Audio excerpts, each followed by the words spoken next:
Hello, everybody, and my name is Louise Wadley, and I'm the director of the Hebden Bridge Film Festival, and I cannot describe how happy I am to talk about this co-presentation with Bradford Literature Festival, presenting the UK premiere of Harami, a film that just exploded onto the scene at Busan last year, and you're going to have a great time finding about this, but we've got a couple of very special guests. So Symia Aslam, the director of the Bradford Literature Festival, is going to moderate the discussion with Paul Feig, the executive producer, and Shyam Madiraju of the director of the film. So take it away, guys, and looking forward very much to this conversation. Thank you. Thank you. Thank you, Louise. Good evening, everyone. It's a great pleasure to be here tonight. As Louise said, I'm Symia Aslam. I'm the director of the Bradford Literature Festival, although I'd be very, very happy to be director of the British Literature Festival. I think I will start We'll waving give you that both. We have our endorsement. Always set our sights high. It's my great pleasure and an absolute honour, excuse me, everyone, to have with me tonight Shyam Madiraju and Paul Feig, who have been directing and producing the amazing film Harami. So I'm just going to do very brief introductions and then we're going to have a lovely discussion. If you have any questions for Shyam or Paul, please pop them into the chat and we will try to get through as many questions as we possibly can. Now, I'm going to start the introductions with Paul, who actually doesn't really need any introduction. He's one of the, as Shyam just said, one of the most illustrious filmmakers in Hollywood. So some of you may know Paul as an actor as well. I certainly remember Buffy and Sabrina. But Paul has also made really famous films like Bridesmaids and Ghostbusters and a romantic comedy as well well, a couple of years ago now. I keep saying last year when I think I'm 2019 because 2020 is just a blip. Didn't exist. It doesn't exist. He's received nominations for 2 Primetime Emmy Awards for writing on Freaks and Geeks and 2 for producing and directing on The Office. I love the British Office. I have to see the American one. This is my cue to actually see it. Shyam has started his career in advertising in India, and he has worked as creative director all over the world, India, Hong Kong, New York, Singapore, and is now in Los Angeles. So Shyam decided to take a sabbatical from advertising and start writing and directing feature films. His first script, Life After Life, was selected in the first round of the 2003 Sundance Film Lab. Now, Harami is actually Shyam's second feature film, the first one being Eden. Shyam, I'm going to start by asking you the first question, if that's okay. Of course. Harami has been both written and directed by you. And I watched the film and it was absolutely amazing. And I wondered where the idea actually originated from. You know, well, first of all, I have to kind of, thank Charles Dickens for it, because it really is a modern day adaptation of Oliver Twist. But Bombay itself, Mumbai, as it's known now, it's such a living, breathing Dickensian city in its own right that it kind of, I travel there quite often, at least once or twice a year back to India. So every time I used to travel for the last few years, I photograph quite a lot. That's one of my, in fact, most of my influences in my writing as well as directing comes from photographers. And so a lot of my, the way I observe the city is from my photography style. And during those sessions, I actually started running into some of these kids. And it started with me actually trying to I actually saw a kid who was trying to rob a purse, and he spotted me before I could take pictures of him. So it started as a dialogue with that. At first, it was some little, buying him candy stuff just to kind of get him to talk, start being comfortable and start talking.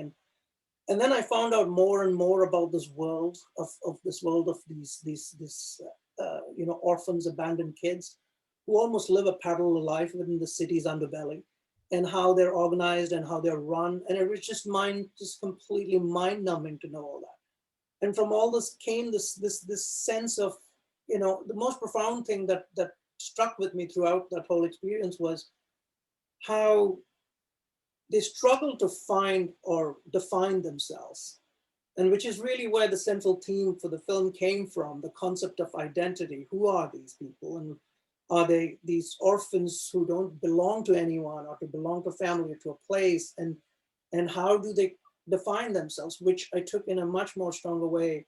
You know, it's the idea of finding themselves became the central theme. And that's where, you know, the word harami, as you know, is you know, it's Urdu as well as an Arabic word, and it's kind of an epithet, and everybody, it's used in such a way that it kind of, it almost is, it's like, you know, trying to completely mitigate someone's existence, but reducing them to a nobody, like a harami. You know, that's completely making them devoid of any respect, and which is where this, and that's where the inspiration for the film came from.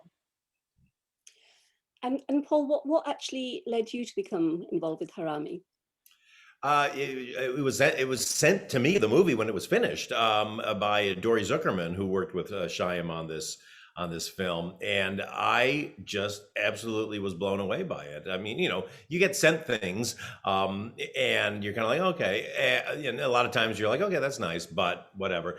And this one was just, I was just so affected by this film. I remember just sitting there kind of numb for 5 minutes after it was done, just like, this is so beautiful. And it was so beautifully directed and so beautifully realized. And then when I heard the story behind it about how, you know, other than one of the adults, these were all newcomer kids in this film, that meant a lot to me, because I've done that in the past with some of my projects and all.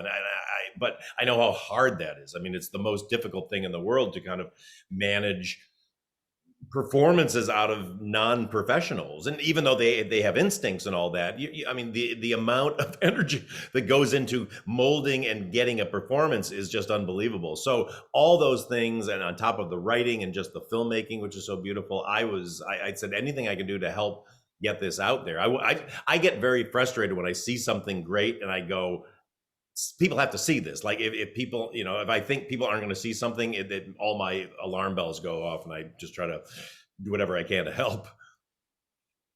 That's amazing. So, I mean, obviously it sounds like the movie really, really spoke to you. Was there any one particular thing in there that really has sort of really stayed with you? Was there a defining moment? I mean, I really think that relationship between the two lead characters, you know, it's so sweet, and it's so self-sacrificing too. And what she does at the end for him, you know, it's one of these movies where you're kind of watching sometimes like, oh no, it's going to get terrible. And what I loved is the fact that it didn't get terrible, that it got life affirming. And the fact that right when you think, oh no, they're going to kill him, like it actually turns and he gets the respect and he gets sent out and his life is ahead of him. And I love that, because I have a whole thing in my company. Like I always say, like everything has to be good natured. Like at the end of the day, even though we can go very dark, I want the message to be positive, because I'm a optimist, I'm a positive person, and I don't like putting negative messages out into the world, because there's enough of those in real life. So all of those things, I mean, honestly, as much as I was loving it all the way through, when it got to that end, I was like, oh, thank God I'm in. I love this so much.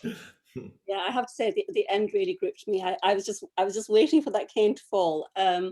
Shyam, in terms of the, as Paul just mentioned, obviously there's newcomers in the film, and then you have this big Bollywood star, Imran Hashmi. How did that relationship work?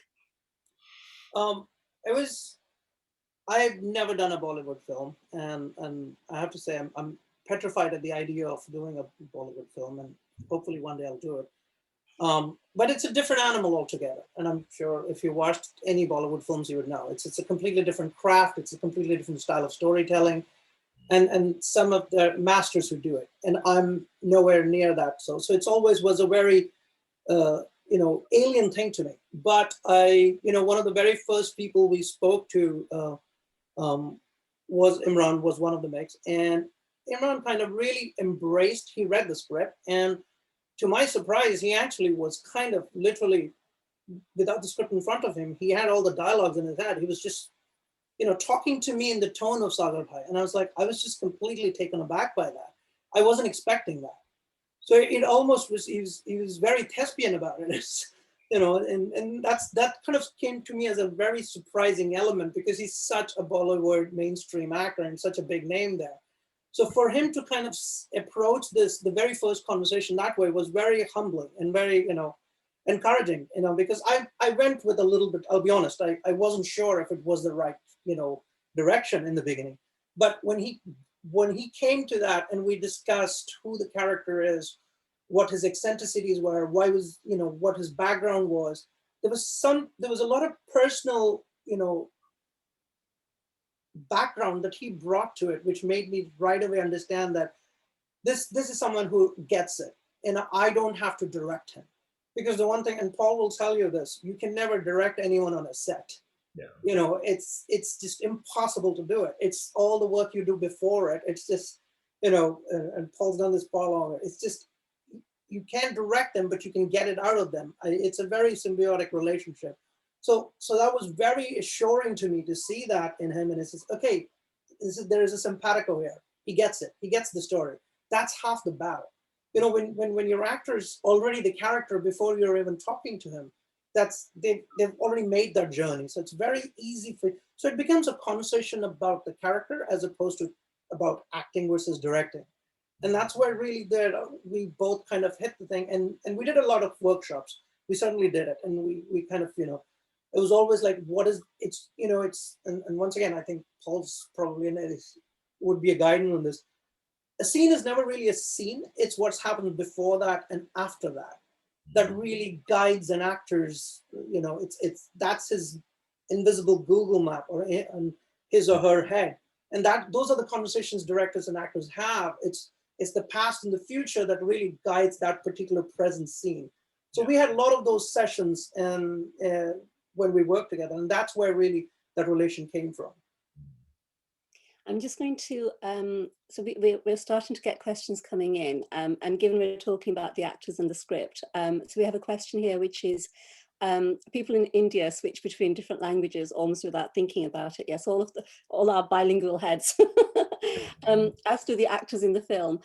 How did you write the script? Was it written all in one language, or did you, I mean, did you have somebody helping with sort of that balance? That's a really great question, because, you know, I guess I've lived here for so long that I now think in English. You know, so when I think in English, it's, you know, it's a big transition. I'm sure you know this. It's like, you know, it's when you start thinking in English, when those words come to you in English. So I wrote the script, and I worked with Shaheen, who's an Iranian American, who's a friend of mine, and we collaborate quite a bit. So, but you know, it's something that I think in English. So I wrote the script in English and the character. But weirdly enough, while we were writing it, I knew how it would sound in Hindi. So it wasn't something that it wouldn't make sense in Hindi, because I am very fluent in Hindi. So, because I grew up in the north, in Delhi. So I also speak Telugu and Tamil, which is the southern Indian languages, because my parents are from. So yeah, I'm a mutt, lingual mutt. But you know, so to your question, I was able to go back and forth. So while I was writing in English, I knew mentally how it sounded. So each characters were written according to that. Apologies if anybody can hear a dog barking in the background. That is my dog. Sorry. Think I'm on camera. He's out of the room, otherwise you wouldn't be able to hear anything else. And Paul, how did you find it when you were actually watching the film, that switch between the languages? How as a viewer, did you find that? I have no problem with it, because my wife is a Bollywood fanatic, and she has seen literally every Bollywood movie in the world. And because of her, I've seen almost all of them too. So I really love that. There's something really comforting to me about that switch. I'm always trying to figure out the logic of when it switches and when it switches back and what phrases, but it's so random that it's actually just it just becomes very comforting in a weird way. So I'm very used to I'm used to it. So it wasn't a you know, a roadblock for me watching the movie at all. And I mean, and I'm going to pick up a question here from the audience. I was actually going to say to you about the filming, because I was watching it and I was thinking filming in that central train I mean, that must have been really, really challenging. And we've actually had a question saying, you know, the shots are pretty extraordinary, and the content and scenery, while it's not inherently beautiful, was filmed and presented beautifully. So how long was the actual filming process, and how long did the project take to come together? We actually shot for 45 days. I think 45 days was, if I'm not mistaken, give or take 2-3 days if you can. But the actual the number of days in the train stations were about 12, I think around 12, and we always shot on the weekends. And by the way, all the traffic that you saw are all real people. So I just had, like, on any given day, I had 50 to 100 extras that I would just kind of cheat around the camera. And the world that you see beyond, they're all real commuters. They're just, they're going. So so you can imagine, it was like trying to control a raging river. So it was completely insane, but it's just, there's somebody shot some making of in the train station, and I looked like I just escaped a lunatic asylum. I was running back and forth, arranging things, moving people, because it's just, it's like the takes, we choreographed and we rehearsed the shot between the timing of each train coming and going. So we had 8 minutes time. So we literally, there were scenes where we would take takes and we had to wait for the next take for the next train to come in. In fact, in one of the things where one of the pickpocket guys, the guy passenger accidentally got onto the train and the train left. So we had to wait for him till to go to another station, come back, and this thing. So it was hilarious. Well, it's hilarious in retrospect. By that time, everybody was blowing a gasket. Oh yeah. It was quite challenging. But at the same time, I never ever felt that I can or should fake it. They're like, there are train set stations, you can green screen it, and there is something that I just never could come to terms with it. I felt that, the language of the city that is, and I think, one of, very early on, the inspiration for it came from Talvin Singh. It was a good friend. Talvin Singh did this concert for Mumbai after the Mumbai attacks, where he captured the essence of the whole city in his tabla. And he called it a city of perpetual motion. And I thought that was such a profound way of, defining Mumbai. And really, that really became, when I was writing, I was listening to Talvin's, tabla beat throughout. And that really was, it almost became a guiding principle even when I was shooting it. My head, I could see this is the pace of the shot because it has to keep sync with the tabla beat. Yeah. That city of perpetual motion has to constantly be, the visual sense of filming has to marry that, visceral sense of sound that city has. Yeah. I saw you had, I think, Zakir Hussain doing the music as well, which was amazing. Thank you. I mean, while it's a story of redemption, and it's lovely to see, the way that progression happens for Bachpan, it's obviously also a story of self-sacrifice. And one of the questions that has just come in is that the ending is really positive for Bachpan, but obviously there is the incredible sacrifice that has been made by the girl. But would you see it as sacrifice? It's interesting, isn't it? Because she's marrying into an economic relationship, so obviously quite bittersweet in some ways. But how did you view that? Would you see that as self-sacrifice, or did you see her as just doing what was the right thing for her and her sister? I think it's part of the thing is that you and I were talking about this before when we got on the question and answer system. Our culture is such that for us, a part of acknowledging someone or, being host to someone is a certain amount of self-sacrifice. Like you said, feeding everyone constantly. There's a part of us that we give that's almost inbuilt in our culture. And I think to different cultures, it might seem like sacrifice. To us, it almost feels moral duty, righteousness, right versus wrong. That's a very integral part of the culture. So I would probably say, one of the very, I'm a big Saki fan, Anton Chekhov and Saki fan. And he wrote this, he writes a lot of short stories, but there's this visceral sense of, redemption, as Paul said, is often comes from sacrifice. It's like, somebody has to give something for somebody else to get it. And that's really, in this case, why I found, a lot of people asked, they said, who's the stronger character out of it? And I said, it's such a subjective thing. you have to see who's the character you identify it. I oddly identified myself more with Uma than I did with Pashpa. I saw immense strength in her. And just to show you what, I had a very tough time finding a moment where I could make her cry in the scene.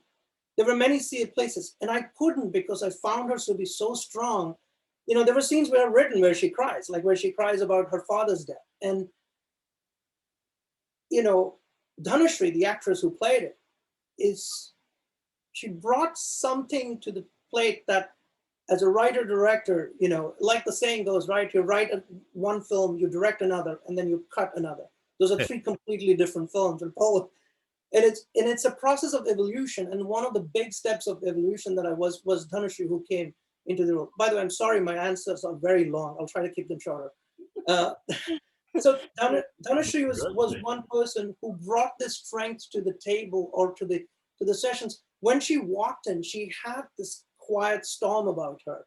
And as a filmmaker, I just kind of immediately recognized that. And I felt it would be disservice to let her strength be watered down by these kind of emotional pieces. So to me, that sacrifice that she makes is a sacrifice for herself, because in a weird way, she saw that just like she helps him define he helped her define her.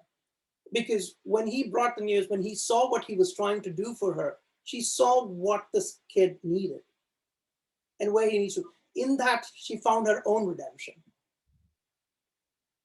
And Paul, did you when you were watching, I'm just really interested, what was your perception of it? Is that how you saw it as well? Yeah, I mean, it's complicated because, I make movies, my focus of my career is to make really strong female, characters, three-dimensional characters. And yeah, but it wasn't, weirdly, it wasn't an issue for me because I agree with Shyam. I just thought for her, it was such a strong choice, and it seemed like such a moral choice. And I liked that kind of when he showed her in her situation, it didn't seem tragic. It actually seemed, from the little visual cue we get, it seemed like it was a decent man, and all that. So, but, it's tough. It's very tough because there's part of you goes like, oh my God, I wish they could both just go off and live this dream. But then, especially as an American watching this, it's very hard to kind of go like, oh, she's in a terrible position versus like, oh, maybe that's, it's so cultural in a way. Like, I have to sort through like, what is the positive thing out of this? And, it opens up a lot of questions, which any great film should do.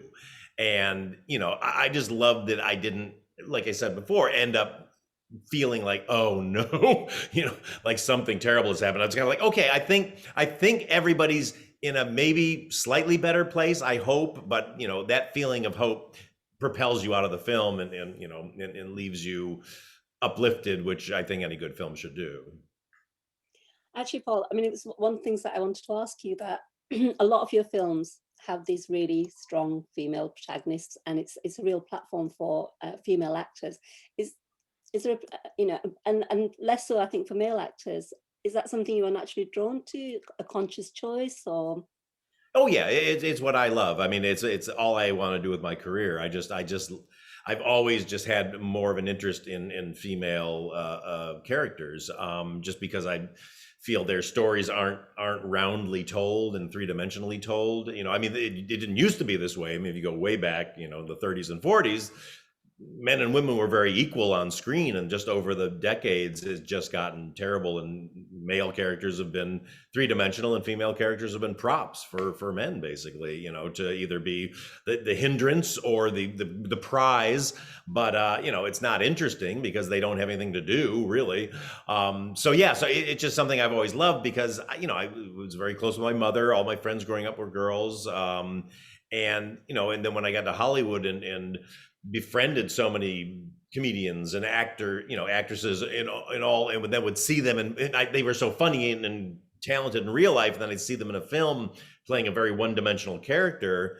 It really just broke my heart. And I remember thinking like, we have to find great roles for these amazing talents. And so that's really, it was kind of the start of it. And also I just feel more in tune with female stories in a weird way, or at least, you know, female stories are very sensitive men. I have a very hard time relating to sort of like, he's the highest powered lawyer in town and he sleeps with everybody. It's like, okay, well, that guy he doesn't need me to make a movie about him. We have another question from the audience. How has the film been received in India and Mumbai? I know, Shyam, we were just speaking about this. It hasn't been released yet, so we're still working on that. So we're still structuring it. You know, hopefully we'll find something soon, and we'll probably, hopefully they'll receive it well. You know, that's always the hope. Absolutely. I mean, I have to say, when I was watching it, I mean, this is decades ago, but I was thinking of Slam Bombay and obviously Slumdog Millionaire, and you know, it was really lovely actually to see another film actually focusing on these things rather than, you know, Bollywood, lovely though it is. Yeah. We're very interested actually to see if, Shyam, if you and Paul, if you two actually had a Bollywood collaboration, what that would actually come out like. I actually think Paul would knock it out of the park. I really think Paul would. I'm not joking. I think Paul would make an amazing Bollywood film, because I think there are very few people in Hollywood who know how to do great theatrically, you know, stage-like theatrical, but yet comedic at the same time, musical. And I think there are very few directors in Hollywood who can pull that off. I think Paul probably would really do an amazing Bollywood film. Thank you, Shyam. I mean, honestly, I've been for years trying to develop an original musical at our company, because I'm so inspired by Bollywood movies. The musical numbers at Bollywood movies there's nothing like them. I mean, yeah. Every other musical number pales in comparison. I'm sorry. The way they shoot them, the way they do them, the music, the spirit of them, the way they look. So no, that would be a dream come true. And honestly, everything I try to develop has to have some element of that, some Bollywood-esque feel to it. No, it's quite. I saw that in your work, and I always felt that it's almost like maybe some sort of a subliminal connection that knowing that Laurie is such a Bollywood buff. Yeah. So to your answer, Symia, I think he would just knock it up. I probably would miserably fail, but I think Paul would be amazing. Certainly not. So I have another question from the audience, which is, how far was Dickens in your mind when you started out on the film? I'm sorry, what was that? How far was Dickens in your mind when you started out on the film? Very much. You know, it's like I tend to really like dark writing. You know, it's just, I just have this natural things, like whether it's Dickens, Twain, Cormac McCarthy, Elmer Leonard, Chuck Palahniuk, even Paul Beatty, who's the more recent guy. There's a young American writer, Wiley Cash. Most of their writings kind of, even the nonfiction writers like Joby Warwick, there is this kind of very Dickensian darkness in those tales, which really attract me to the material quite a lot. It's, Robert Bresson, the filmmaker who I admired greatly, who was one of my biggest influences. He's also like, their assumption is all characters are fundamentally flawed. All human beings are fundamentally flawed. What makes them a great story is how you redeem yourself. That's really where, that's the reason why I really love most of Dickens' stories. He's like, he starts from that premise that, the way we live is fundamentally flawed, and how we redeem ourselves is our journey. So yeah, the answer is it's a big influence of how I tell stories. Okay, I've got one more question, which is the othering of the Harami through denying them names is a powerful symbol. Is this a narrative device, or does it reflect something that's actually happening in underworld Mumbai? I think the audiences find this to be a really disturbing notion. Is this something that you actually saw when you were talking to those children? It's a really good question. It's a great question. So, one of the things that I found in my research was everybody has a tattoo, and it's a gang tattoo. It's almost like branding. And by the way, that exists even in LA. It's like if you look at MS-13 gang members or 18th Street Mexican gangs. I extensively read about those guys. So I wrote about MS-13. The way, like for instance, the Mexican gangs use black ink, and the Salvadorian gangs used to use blue ink. So similarly, there is like, there are small little marks within the gangs of Mumbai that kind of, territories who keep them, their brand, whoever works for them.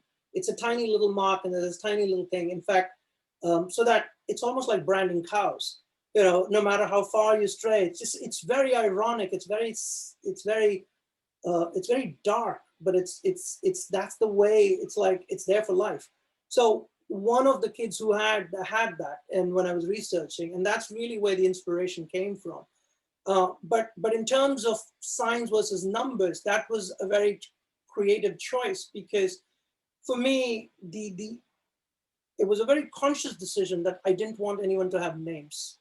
I wanted the namelessness. I wanted, for me, it kind of came down to the point where there's a lot of layers within Sagar Bhai. He brings, he's obviously a very learned guy. He's a former English teacher and who's kind of gone through. There's a reason why he's so bitter, why he's so angry at a society that he's a part of, and how he equates it and what he, and it's almost like he takes this kind of very Machiavellian approach to it. It's like, will any one of these rise and be more than a number? So so that was a very creative, conscious creative choice to keep them as numbers. And, at first, when I was telling the kids to do it, I didn't know how they would take it. But here's the funniest part. They're now, even after all this time, they call each other with their numbers names. They don't call them with their real name. And if they have their own group chat, they call each other with the number. So it's almost becomes like a second nature, which I thought was really interesting. It's like, everybody, we all have our own nickname or so that literally became their secondary identity. Another question is, so Dickens' work, in his work, there was a real interest, obviously he had his own interest in social reform. So this is actually to both of you. So Shyam, by making this film and Paul by producing it, is this your aspiration towards social reform yourself? Well, Shyam, I'll send that to you first. All right. I think like the saying goes, right? The first step to solving a problem is recognizing it. And I think this is really like where all filmmakers come in. And this is really why guys like Robert Rossellini and guys who are like neorealists who made films about issues that were real. And, and I know Bollywood is about escapism. Reality is so harsh. Who needs to be reminded of it? I totally understand, appreciate, and enjoy that. But I think there is also like, when I grew up watching parallel cinema. The new wave was called parallel in India. My influences were, Mrinal Sen, Govind Nilani, of course, Satyajit Ray, all these great films with the Garak, even like a small little director whose film, Balu Mahendran, who made this movie called Veed, Tamil movie, which really made me want to be a director when I saw that film. That's really what the film was, and Ingmar Bergman's Valiant Alexander. But, the way they address social issues to me was like, okay, I don't have to be an activist. I don't have to be a political leader. I could make a change, or I could make a dent, so to speak, by talking about this first, making films the way I would want to talk about it. So as I said, it's the first step. I'll leave Paul to. No, I mean, I honestly, I look at a film like this and great films that I've seen, and I respond to things that I go, I wouldn't have the nerve to make that. I'm a very much, like I'm a studio filmmaker. I make kind of escapist stuff. I try to keep it very, very much about the human condition and really explore that and just sort of human frailty and all that. But I've never had the nerve to go into something very, not political, I wouldn't say, but just very real life issue oriented as far as situations go versus just relationships between people. And so when I see filmmakers who do that, I'm so admiring of it, because I think it's the bravest thing you can do as a filmmaker. It's completely you're out there without a safety net, because you're making something that a lot of studios might not be drawn to, you know what I mean? And so you're taking this chance of like, I'm making something that might not get its due or might not find its audience because it can't find the person, the distributor, the company that's going to take the chance to put it out there. And so it's a very, very admirable and self-sacrificing thing to do, and I admire the hell out of that. And so, being too chicken to do it myself, when I see somebody who does it, I go, oh my gosh, what can I do to help that person get this amazing story and amazing vision and point of view out there? So we're coming towards the end of our time together. I'm just going to ask one last question. So to both of you. So Shyam, obviously you've gone from advertising films to Eden to Harami. What can we expect next from you?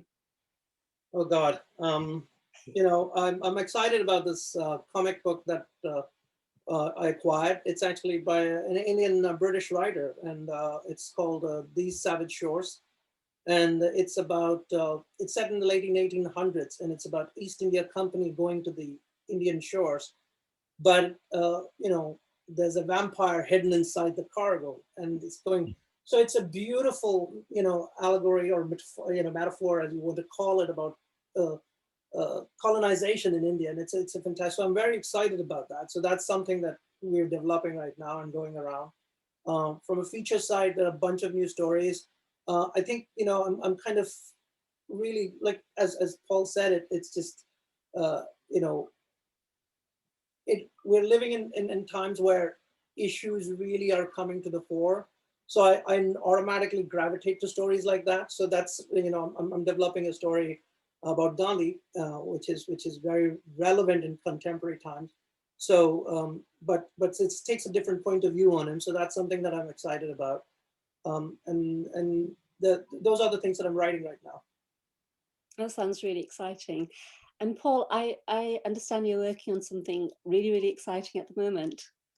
Yeah, I'm actually living in Belfast right now because in 2 weeks we're going into production on this big movie I'm doing with Netflix. I've never done a film for streaming before, but it's based on a series of books called The School for Good and Evil, and I'm very, very excited about it. It's a big world-creating picture, and just giant sets, beautiful costumes, a great story, amazing script, and I'm just having the time of my life. I love making small movies, and I love making big movies. And you know, my last two films, Simple Favor and Last Christmas, were smaller. I did Ghostbusters before that, which was big, and so I was kind of feeling like, oh, I want to do another big one. But honestly, you don't do anything unless either you have a great idea that you write, or somebody sends you something which it makes your imagination go wild, and so that's what this one is for me, and I'm very excited, and we'll be starting shooting that on April 6th. So on April 6th, send me good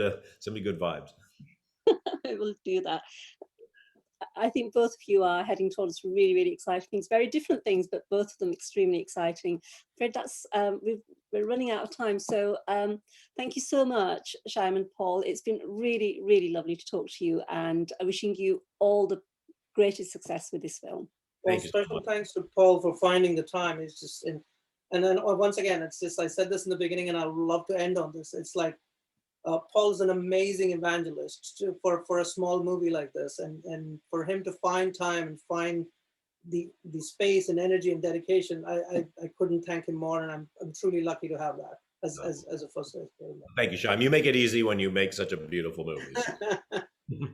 Great, thank you so much. Thanks, Symia. It was wonderful of you to host this. It was really good. Yeah, thank you. And thank you. I just wanted to end by saying thank you very much once again to working with the Bradford Literature Festival, although of course we know that there are bigger plans. So, and thank you so much, Shyam. Beautiful movie, and we hope that people will take it into their hearts.